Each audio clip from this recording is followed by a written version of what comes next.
Welcome to Good Morning Hospitality, your one-stop shop for the latest news, noteworthy trends, and thought-provoking discussions across the industry. From hotels to short-term rentals to all things travel and hospitality, you'll find each episode equips you with the information that you need to start your week. Join us on Good Morning Hospitality every Wednesday, wherever you get your podcasts.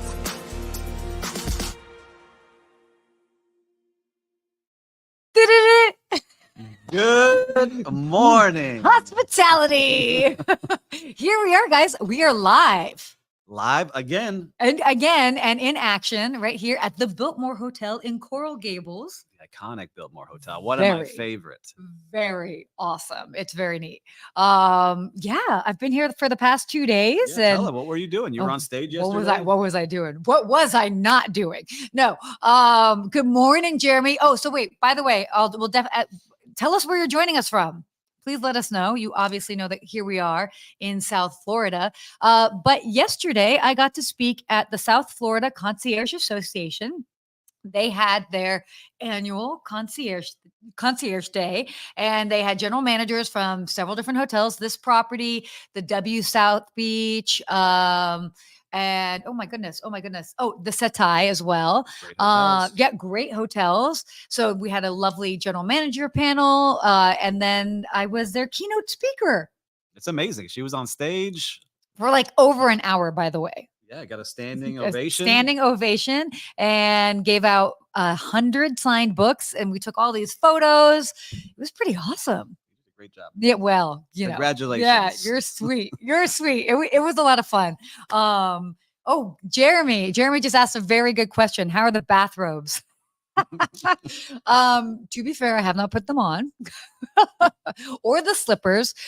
By the way, I did like when I was looking in the I always poke around when I'm at hotels, and I had never seen this at a property, but in the closet, they actually have like an international adapter nice touch. just to borrow, which was, have you seen that before? I have not, but see, it's a nice touch that they have here at the hotel. They're thinking about other things. Yes. Forbes rated hotel. I mean, go figure. This property is beautiful. It's beautiful. We're going to walk around after this. We're going to do our 50 hotel and 50-day challenge. She's joining me today. So we're not officially announcing that we're here to the hotel, but we're going to go walk around. But and we'll see what we like. Unless anybody that works here actually tuned into this. Now they know what we're going to do. They're probably watching right now.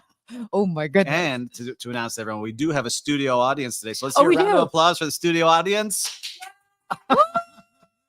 Come show yourself. Our entire studio audience. Look who we've got today. We've got Suzanne. See? Suzanne, a powerhouse in her own right on social media and teaching and hospitality. So we're lucky to have her here. Exactly. Cheering us on. And live. In person. So it's fun. So if you hear any clapping in the background, oohs and ahs, we appreciate those. We do all of that sort of engagement. And if you hear some random songs in the background too, that is also her. Phone on silent, please. Yeah, audience, do not disturb on the phone. Oh my gosh, too fun. Well, so let us know again if you are joining us, catching us. Wait, hold on. We got some music coming through the studio. And yeah, if you'd like seeing us live, maybe we should do this more often. I think it's fun being on. Yeah, maybe we should do it more often. And I should just move to South Florida. Is that what you're trying? I think we need the studio down here officially. I mean, it wouldn't be a bad thing. It would not be a bad thing. So let us know where you're joining us from. We always love to see where everybody is. But should we dive into some of these topics? I think so. We got a ton of them, and they're all great. We do. I mean, very well. Oh, from the Valley. Okay, Jim, we got to give Jim a little shout out here. From the Valley. You're holding down the fort back in LA. So appreciate that. Okay. So the first topic, Marriott International signs an agreement with NEOM to bring the Ritz-Carlton Reserve to Trojena, I guess, the mountains of NEOM. Yeah, in Saudi Arabia. So it's going to be very cool. And if you haven't seen what it looks like after the show, or if you listen to some recording, pause it and check this Ritz-Carlton Reserve out in Saudi Arabia. It looks like, this ultra glamorous glamping site out in the middle of the desert. And it just shows you now this is not something that's going away. We've talked about this a couple times. No, you're really into the whole I'm outdoors very into thing. it. And now it's just like I'm getting FOMO. I'm trying to work on my project FOMO. down here in Miami because we're trying to get it up here in Miami. It's taken forever, but now these big companies are doing it. And it's awesome. People really want to travel this way. By the way, have you ever been to a Ritz-Carlton Reserve? I have not. There's one in Puerto Rico. I almost worked at it. Oh, I was asked to work there. Okay. And I had just gotten engaged, and you were like, you couldn't do it. My general manager from one hotel went over there. I said, come over here. And I was not able to, but it's a beautiful place. Ritz-Carlton Reserves, for those that don't know, they're really unique. So I had the opportunity to go to one in Cabo. And it's so amazing. And it's cool because it's actually not far away from the JW Marriott there. So when you can kind of like compare and contrast something that would be more of like a typical resort where Ritz-Carlton Reserves, obviously high level Ritz-Carlton luxury, but it's a bit more integrated into nature. Mm-hmm. And they're amazing. And their programming is fantastic. I know that at the one in Cabo, Zaydoon, they had something like for families where you could, they had somebody like an astronomer come out and they talk about the stars. They have people that do deep sea diving and explain all about the marine life there. So it really is a unique opportunity if you ever get to go to one or work at one. Yeah. We brought some of the standards. He taught us some things he was doing over there. And like one of the little touches, that's what I always like at these hotels, the little touches. Yeah. If you're at the pool deck, they had a stone. And on one side, they had hand painted as a team member. When you came to orientation, you painted the stone, a sun on one side and a moon on the other. If there was a moon facing up, the attendants knew to leave you alone because the moon was facing up. And you didn't want to be disturbed by the pool. So it's a lot of fun little things like that. These hotels. Oh, that's cool. Yeah, those are really fun little touches that I love at these kind of places. I love it when you get to have a little bit of that personality. And what's great, I mean, that was at the Dorado Beach, Ritz-Carlton. Wow. Reserve. Yeah. Wow. So I love it when you have these bigger brands that we know them, but they still have a little bit of personality, and it keeps it very, high level. Yeah. So I'm excited to see how they do this because this is now a step out, doing tents, doing glamping, keeping that high level, but they're out in nature. And I think, look, the rates are crazy. They're just not cheap to go there. No, it looks like from what I hear, it's many thousands of dollars a night to go. But you're starting to see that it's not going away. Right? Well, I might be working on a trip, getting over to Saudi Arabia later this year. So I don't know. Carlton Reserve, if you're listening, holla at your girl. I'm kidding. You used to live there.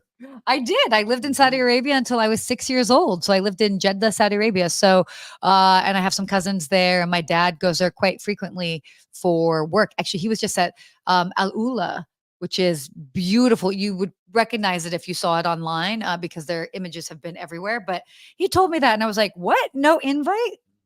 Didn't get that invite." So.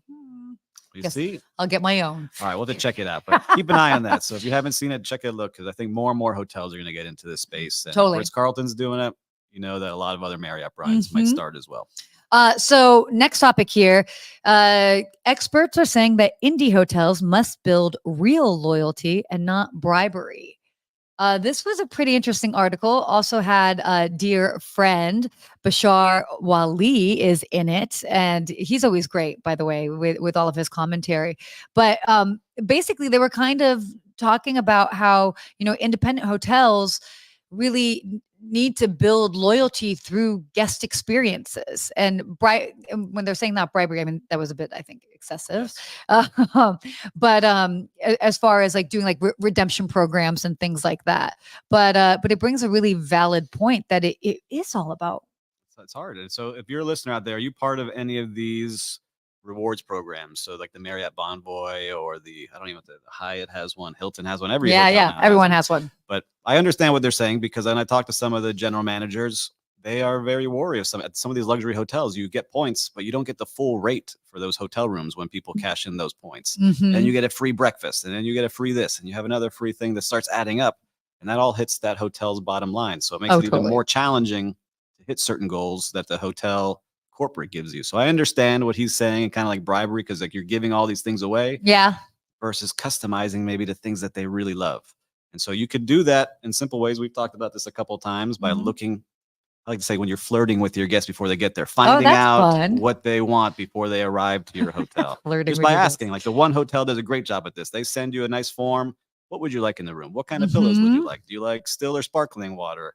in the room, all these little things. And so when you get into that room, you're like, wow, they really listened to me. That's really special. And I think that's a different way of doing it. And I think that's what they're talking about in this article is like really customizing it to the guest. Yeah. And also what I liked as well is they really focused on training. And training is such a huge thing. I know that we're very passionate about it, but I mean, it helps with retention. It helps creating this sort of you feel like you're a part of something. And so they also were talking about how that, independent hotels really need to double down on that. And that completely makes sense. Yes. You have to make sure that you've got everybody's on the same page in regards to standards. I talked about it yesterday. That's how you build that consistency. And especially in an independent hotel, the great thing about it is you can have that personality. It can be very unique to the location. But, at the end of the day, it's also about the service. And so what happens when people say, I don't have enough time? What do you tell them, Sarah? I don't have time to do this. To do what? To do training? To train and to hire the right way and to recruit. You have to reprioritize. Everybody has time. Everybody has time for anything. Yes. You just have to reprioritize, and people see it. They see that their employees are staying. They see better reviews online from guests at their property. So to me, it's a no-brainer. But I get it. And so for all of you out there, I have a tip because I'm working on a project here. And this is something I'm going to share anyway. A Steve Turk tip.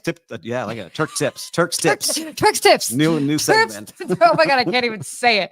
Oh my gosh. Listen, first place to start, take all your guest reviews that are on Google. Just copy and paste them. You can do it really easily. Put it into ChatGPT and say, highlight the 3 things I need to work on to improve my service and give me an action plan for front office, food and beverage. And it will spit out things that you could use starting right now within 1 minute. So if you say you don't have time there to go through all the reviews and do all these things, that's an easy way to do it. I just did it yesterday for a client. Okay. It works big time. Okay. Wow. That's a Turk tip for you. Turk's tips segment. We're putting it in.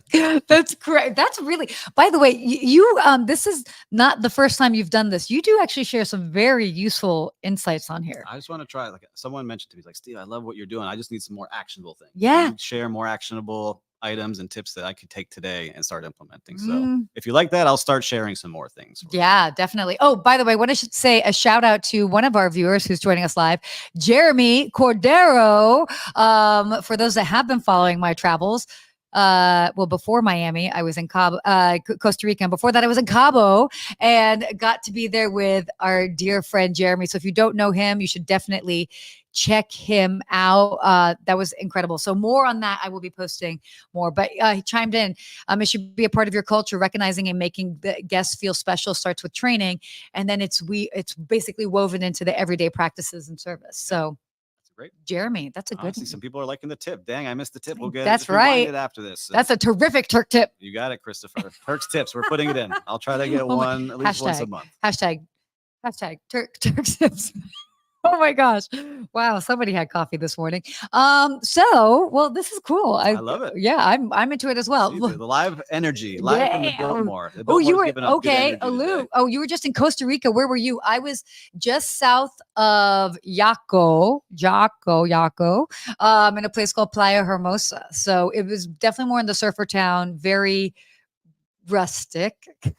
I'll put it that way. But it was good. It was awesome. And it was a really relaxing time. So I'll be back in Costa Rica in June, and I will be staying at the Ondas Hotel. So you'll get more of a luxury experience from me then. Nice. I know. Right. Okay. Oh, what is this? Well, okay, Frederick, identifying actionable items and then acting on them. There you go. Oh, look, she already did the hashtag. The hashtag. All right. Maybe we have to make this a thing. Thanks, Mom. She's so into it. Okay. So we are excited about this talk, babe. Very excited. So Michelin Guide has just announced their awards they've given out their first hotel keys in the United States. Big time. Big time. Were there any names on there that were surprising for you? I don't want to say surprising. I would say, here's what I like. Okay, what do you like? What do you like? What do you like? First off, PC. Our home states got the most keys. So yeah. California, Florida did a great job. And I love seeing it. And what I like about the Michelin Guide Awards is that it's not the same as Forbes and and AAA that have their diamonds and stars. The keys here are looking for unique places with design, the vibe, so things that maybe are not like a check mark, with also going along with the good standards and making sure you're hospitable. So I like that boutique places can be in there because sometimes you can't really achieve those awards if you're not. So there were some hotels that maybe wouldn't qualify like we're used to, is like, oh, a Forbes 5-star place getting 2 Michelin Keys. And, and hanging out with those normal 5-star Forbes hotels, they're sneaking in there. So I like to see that and how they're doing it, because it really makes a difference when you get these keys. It gets more eyes on your property. You get to raise the wages for your team. You get to do cooler things at the property. So congrats to everyone that got a key. Congrats. So we'll just name a couple. And by the way, I love this because I was actually thinking about which ones I've been to. Not necessarily stayed at, but been to, because I've been able to tour some of these properties. But California, some highlights. You've got the Beverly Hills Hotel, obviously a classic. Post Ranch Inn in Big Sur, amazing. Single Thread Inn at Healdsburg, Hotel Bel Air. We got Dorchester Collection all over this. The Auberge du Soleil, also up north. So a lot basically between California and then Napa Valley area. And then here in Florida, some of the big ones that you can see. I've been to some of these already for the 50 Hotels and 50-Day Challenge. Yes. You got the Mayfair House Hotel and Garden, the Setai, Aina, and the Four Seasons Hotel at the Surf Club. All got 2 keys. So those are top levels 3, and they only gave out, I think, 11 in the whole country. Ooh. But 2 keys is a big time award. It's definitely. And by the way, of the 2 key awards, L'Hermitage in Beverly Hills was my first hotel that I was a concierge at. The Peninsula in Beverly Hills was the second hotel I was a concierge at. And I'm surprised that the Four Seasons in Washington, D.C. is not included on here. Actually, it might be as a 1 key. So I have to say, of the 4 hotels I worked at, not too shabby. Yeah, listen, we got keys on now. You always had them. We got keys. We got keys. I know. Next time I'll wear my social pin on here. I need my Le Clador social pin. But yeah, this is super exciting. Let us know if you've seen any properties on here that have been that you're excited about. Yep. Or if you work at a property that's been mentioned, let us know. I want to shout you out. Santa Monica Proper Hotel. One of my best friends is the VP of HR for them corporately. So shout out to them. Casa Del Mar, beautiful property. Oh my gosh, I all know of them are all cool. of them. Right, and it's different because there's some that sneak in there. You're just like, wow, I didn't think of that one. The Gwen in Chicago, I'm a fan of. I'm just going to start. Like the 1 stars here in Miami Beach that really kind of said, like the Hotel Greystone. Yeah, is a nice place. Yeah, it wasn't like anything. My former boss, by the way, my former GM from the London Hotel was over there for a while too, before going over to Seidel Group. It's very cool places that got mentioned, and I think it's great. It's just like when you get the Michelin stars at restaurants that are like holes in the walls. Not that these hotels are holes in the walls, but they're just different. No, they're not the ones that you always see in the magazines that get all their PR. I like that they're shining a light and putting the keys on there. It's awesome, and giving Forbes a run for their money. I like it. Okay, so Jim actually wrote in a comment on here that we should address before we move on to our next topic. Sounds serious. I mean, that's not that serious. Apparently, it is Travel Advisor Appreciation Day today. So shout out to all of our travel advisors. Keep it helping us. Yeah, we do a bit of that. So thank you for sharing a little bit of love with us. But yeah, definitely. And make sure to book these hotels now. All the key hotels. You got another place to send people. Keep those heads in beds. So thank you for saying that, so we could give a shout out to them. But also Jim mentioned the Fairmont Miramar in Santa Monica, classic. Yes, it is. Big fig tree outside. All right. Shifting gears to a completely different type of hotel experience. Garfield. Yes, Garfield, that cartoon cat that we all know. It has he's gotten appointed as Motel 6's first ever chief pet officer. All right. Okay. Get into this? I think I like it, but I didn't see in the article. Here's what they're missing. What are they missing? Well, you know what? They're going to theme the wall. They're going to theme certain rooms, right? And they mentioned pizza, but I remember that. Doesn't Garfield like lasagna? Wasn't that his favorite food? You were right. Lasagna special. No. There's got to be a lasagna special. There's no way that there was an oversight to that. I see pizza. I see that they're going to design the rooms in Garfield themes. I don't see any lasagna on there, but maybe I'm wrong. So if you're staying at one of the Motel 6s, you work there, let us know. So a bit of a backstory on this. Basically, for those that have been following along or have kids, because that would make sense that you would know this, the Garfield movie is going to be coming out. So Motel 6 is basically, I didn't know this, that they're a proud sponsor of pets. Like they're really into being pet friendly. And they basically kind of teamed up in conjunction with the movie being released. And so they've got a couple of different properties that will have these Garfield themed rooms, activities. I'm sure they've got lasagna in the works. Not they heard us. They're going to do it. I know. And so one of them is actually, and they're doing a giveaway that they're going to at the Motel 6 in Los Angeles. Not too, maybe I need to go pop by. I think you should. And see what's going on with that. In there. Exactly. But they've got the Motel 6 in Hollywood. So that really is not far from where I live. And they've got everything from a room that's been transformed, a pizza printed linens. I love that. Plushies of the movie characters, a cat condo and tree. Oh, goodness. Where are our cat lovers out there? I know you're out there. You must be super excited. But pretty much they're going to be doing this from, you'll be able to start booking towards the end of May. And these properties will be available pretty much through June 6th. And they've got it in Sacramento, Seaside, Oregon, Idaho, Anderson, Indiana, Sandusky, Ohio, Corpus Christi, Texas. Biloxi, Mississippi. Yeah. Interesting places that they're doing it. Random places, but I'm into it. Yeah. No, it's not Barbie and the Barbie explosion of last summer, but I like that we got Garfield coming here. Wow. You sounded like you were. I'm just saying, like, listen, Barbie, Garfield. I haven't seen Garfield around in a long time. Yeah, no, it's true. Oh, so lovely Kay Frederick wrote in, always a priority to look for a Motel 6 when you're traveling with your furry 4-legged friend. Oh, that's a good point. I like seeing hotels do this. I think they should do more of this, right? Because there's a time during the summers or different seasons or off seasons. Can you tag something with a movie or an album coming out or something going on in pop culture that you can bring into your hotel? I think it's really unique and fun. Oh, it's super fun. And good job to making this happen, because sometimes there's an idea and then it gets caught up. You couldn't get it approved. And then we're approving things. So I love that everyone approved this to make it happen. But people want that, they want something that's a little bit like cookie cutter, and it's also what a great way to drive traffic, where maybe they wouldn't go stay at that property. I mean, do you remember when they had the Taco Bell themed hotel? I think I brought. Yeah, we talked about this one. I know. I think it's cool. We all know that I have a thing for Taco Bell. But I think I did a whole thing on fast food rooms. Like, what would it look like? And just put them out there. So yeah, that's right. I think you did AI generated ones, right? Like, what would it look like? We had the Chick-fil-A room and the Taco Bell one. That's so funny. And it looked great. Oh my God. I'm into it. Like, okay, we'll do the Sonic room.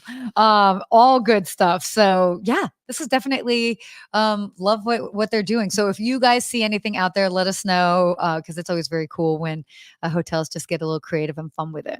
So moving on to some travel topips here. This is interesting. And I mean, coming from somebody who feels like they're in the Atlanta airport every other week, Atlanta airport has announced that they are tightening security with a crackdown on loitering. So first of all, who's hanging out in the airport? I don't know, but we did a story on this. We did. Where people want people coming. Yeah. They were doing day passes. Right, and I couldn't remember if Atlanta was one of them. I don't know. There's too much going on at that airport. Yeah, it's crazy airport. It's one of the busiest in the country, right? Isn't it like the busiest? Yeah, it is the busiest. By the way, fun fact, when I lived in Atlanta as a kid, and this was prior to 9/11, we actually did a scavenger hunt at the airport. So every time I'm in that airport, I'm like, oh, I remember being here when I was like 11 running around the airport, which would so not happen today. But I was in high school. I remember one time it was very late. There was nothing open to eat. So we went to the airport and ate at the restaurants that were at the airport. It was 24 hours a day. You did? You could go in and there was no problem. So I can imagine going on a high school date. Like, let's go. Little adventure. Let's go see what's going on. Midnight in the airport. I wouldn't be mad at it, but just saying, like, that would definitely be creative. Although imagine like you actually bring somebody there on the date and they're like, oh my gosh, are we going somewhere? You're like, no, we're just going to PF Chang's. Yes. We're just going to go hang out here. PF Chang's to go. Oh man. Oh. But I see what they're saying. They're getting a lot of burglary, assaults. Yeah. Shoplifting going. It's just crazy to see that's what's going on. And it's happening in a lot of big cities.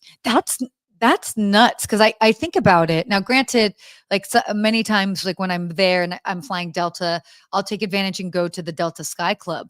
But it's interesting because like I've left my bag unattended at times when I'm going to get some snacks, and I see other people do the same. But it makes you think. Well, and I do always pause because I'm like, does this look like a trustworthy crowd? I mean, you do have to like get through. Who are you looking for, Sarah? Yeah, I don't know who I'm No. looking for. Nobody in particular. I'm not stereotyping. But you know, you're just looking around to see if there's anybody paying attention or whatever it is. But yeah, when you're thinking about that in the actual airport, can you imagine being in the airport and somebody like takes your bag and takes or all your your stuff? wallet, It's rough. like your ID? That would be no bueno. See, Jeremy wants to hang out at the PF Chang's Terminal A at Atlanta. In That's his Atlanta. favorite, he Stop. says. Stop. See you there, Jeremy. Oh my gosh, Jeremy. We know See? all Hey, about maybe that. I just gave everyone a nice date night. You buy the day pass to the airport and you go hang out and watch all the people walk. This is hilarious. Oh my gosh. So yeah, it's definitely interesting to see that Atlanta actually came out and announced this. I mean, I guess it just shows you kind of like the times that we're living in, wild times.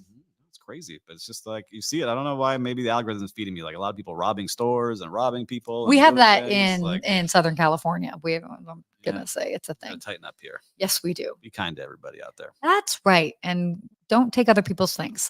But yes, you really have to be cautious these days. That's right, Jim. Totally agree. Okay. We have a little bit of time here. We got the real-time recap. Let's do it. Ooh. I have an up and a down. Can I give a positive and a negative? You can as much as you'd like. Start the negative. Yeah, go So for I had it. a doctor's appointment with myself and my daughter yesterday. yourself. Myself and I and my daughter. And your doctor. Appointment at 3:45. Didn't Uh-oh. get seen till 5 o'clock. No. Right? Like no apologies. No, hey, I'm sorry for keeping you waiting No. with two little kids, 8 and 6, that had been out of school and are cranky and hungry. Nothing. Just made us sit there. And I almost walked out. And I don't ever usually like walk out. I even called my wife. Like, I'm walking out of here. I can't do this anymore. No, of course. And so for doctors' offices, if you need some hospitality training, Oh yeah. I want to make this something because I just tell my wife, like when we took our pet to an emergency clinic, they had snacks for us for there. They had water, they had coffee, they had all these things waiting for the human parents there. The human parents. And this is a nice place. Like this Yeah, doctor's office is beautiful, a great location, could care less, it seemed like. And so That's a long time to wait. crazy. And I was very, very angry about that. I mean, that's one of the reasons why actually most of the time when I do any of those appointments, I always opt for it earlier in the day. So I'm gonna start doing because, but I mean, obviously you got kids at you got kids at school. You can't always do that, but that's crazy that nobody came out No, or I did walked out. anything. I'm like, what's going on? So anyhow, that's the negative. But the positive, which I had never experienced, What was and I just that? randomly pulled into a gas station and didn't realize it was a full service gas station. I'd never been to one before where they come up Wait, where were you in New Jersey? in Miami Beach. I'd never pulled into this thing. It's a tiny little gas station. And they came over and I went to step out to put the gas in. I said, sir, we're here to assist you. What kind of gas would you like? I said that. He's like, okay. So they put the gas in. I was like, this is cool. They wipe my windows. They checked my tire pressure. They checked your tire pressure? What is this? Have a great day. Can we get you anything from the store? I said no and left. And so okay, how much was more expensive? It was $1 more per gallon. Well, and he gave me a warning. He said, look, you could go Okay. to the other side of the gas station where you pump yourself, or you could do this. But I'd never seen that. So it made me start thinking. So you were like, okay, I'll pay like what the $10 other- extra. just to see what like- this is. I'd never had it. I mean, look, for them checking your air pressure in your tires, like for washing that my alone, washing your windows. windows. This is fun. Yeah. So I was like, where else could we have this kind of hospitality? That doctor's office. Yeah. See? Yeah. No, but I do love that you bring that up because I've actually spoken several times for doctors like conferences that they are mindful that they really need to up their hospitality and service standards. So, and something as simple as just keeping track and having communication with your clients when they're in the waiting room is huge. It's crazy. Like I was getting very angry. It takes me a lot to get angry. Maybe I was hangry. Ooh, you were probably hangry. I'm getting those that time of vibes from day. you. Yeah, definitely that time of day. Well, that's what I had there. Wow. It's tough to beat that. What are my real-time recap? I have to say, I mean, I've been very lucky that everything has just been super smooth. Oh, I'll actually talk about my arrival experience here at the Biltmore. Because sometimes, I mean, I'm always in different properties and sometimes they know who I am. Most of the time they don't, and I just roll in. But as soon as they opened up my car door when I came in from the airport, they were like, "Good afternoon, Miss Standishy." And I was like, "You knew it was me? Oh, cool. This was so cool." And so obviously I know that hotels do that. I worked in hotels that did that for certain clients or guests as well, but it was very lovely to be on the receiving end of that. They prep for you. And they did. And then I walked in, somebody got my bag immediately. The concierge came out. Claudine, fellow Lake Door member, so excited to finally meet and connect with her. Took me over to the front desk. They're like, "We've been expecting you," and I'm like, "Oh my goodness, what a nice treat!" But yeah, it was really, really wonderful, and something just as simple as that is just can really make a big difference. And what a way to welcome somebody. Your name when you walk up, that's like I know. the magic of hospitality. I know it is. It was very magical. So have to say that was pretty awesome. All right. Should we go to our hospitality quote? I think we should do it. We should do it. This is a fun one. I like this. Would you like to read it, sir? I'll read it. Success seems to be connected to action. Successful people keep moving. They make mistakes, but they don't quit. Conrad Hilton. Yes. It's a great quote for this week. That is a good, right? Just keep it moving. I mean, we all know that. It's like always talking about just got to keep it moving. But it's so true is that, and especially in hospitality, we're constantly throwing things, one way or the other. And you just, every day is a different challenge and you just have to keep it moving. Yeah. Like we're both entrepreneurs, business owners. There's challenging days, challenging weeks. 100%. I had a really challenging week last week. And my brother, sorry. Part of the game. But my little brother, David, if you're watching, he sent me a video by Deion Sanders, who was talking to a bunch of salespeople. Said, you just got to keep making plays. If you're down, you keep making plays. And if you keep making the right plays, you're going to show back up at the top. So I think this quote and it's a good sign. See, I'm getting signs from the universe this week. I like it. Ooh, these are a lot of good signs. And I mean, honestly, at the end of the day, we're all in it for the long game, and there are going to be good days. There are going to be challenging days. Every day is different, but we work in an industry that's 24/7. So there's no like pausing or time out. You have to keep the train moving. So show up, do your best, give your best effort, and it will pay off. Yeah. Exactly. No, I love that. I'll end with one last thing here because yesterday. Oh, there we go. Oh, well, welcome, David. We were expecting you as a part of our live studio audience, David. Making plays. Love that. Thank you for the advice with that. But yesterday we were one of the big things that we were talking about is how to stay relevant, and that's a huge thing, especially for concierge but all sorts of hospitality professionals. Obviously, with a lot of people talking about AI, technology, all of that. But the best way really the only way to stay relevant is to be the best at what you do, the best of you for what you do, because then you're indispensable. Yeah, I agree. I always tell people, if you were to leave this hotel or this place tomorrow, what is your name attached to that you help make better? If you can't answer that question, then you need to get on it today. Oh, wow. That sounded... That's what I tell them. How do I get promoted? How do I move up? How do I do this? So, well, if you were to leave tomorrow, what is your name on that you helped improve? What did you do here? Totally. I was saying yesterday, it's like you can either treat it like a job or you can treat it like a profession. And if you treat it like a profession, upper management will take note and you will grow within the industry. So it's all in how you show up every day. And it's how people are talking about you when you're not in the room. It's your own reputation. So show up. Oh, Jeremy, what are we saying here? Each day, make it better and translate your service to love and kindness for one another. Loving this encouragement and podcast. Oh, yeah. Jeremy. Going into self-help mode. I like this. Oh my gosh. See, keeping it real. Got to. Hashtag. Give you the positive and the negative. I'm on a mission to do that now. Everyone shows their positive things all the time. It's not like that every time. No. It's totally not like that every time. So we'll keep bringing the real stories. Yeah, we will. Oh, wow. We've already done the show? By. Audience, how'd you like it? Yes. Yeah. Wait. Live. Oh, the live. Thank you. I was going to say, any comments from the peanut gallery? Because we actually have one. One. Oh my gosh, this is amazing. Well, if you guys like this, maybe at some point we can do an actual live show at a destination, let you guys know about it. And maybe we can have a couple of you in the live, right? Mm-hmm. We should do that. Suzanne, you started something. She totally started a trend. Oh my gosh. We'll definitely make it happen. So, well, thank you. Yeah, thank you. This was awesome. This was great. Live from the beautiful Biltmore Hotel in Coral Gables, Florida. Make sure to check them out. Definitely check them out. Oh, and the Good Morning Summit coming in 2025. Buy your plane tickets now. Can't wait. So awesome. Thank you guys so much for joining us. And, well, until next week, See right? you next week. Have a great day. Bye.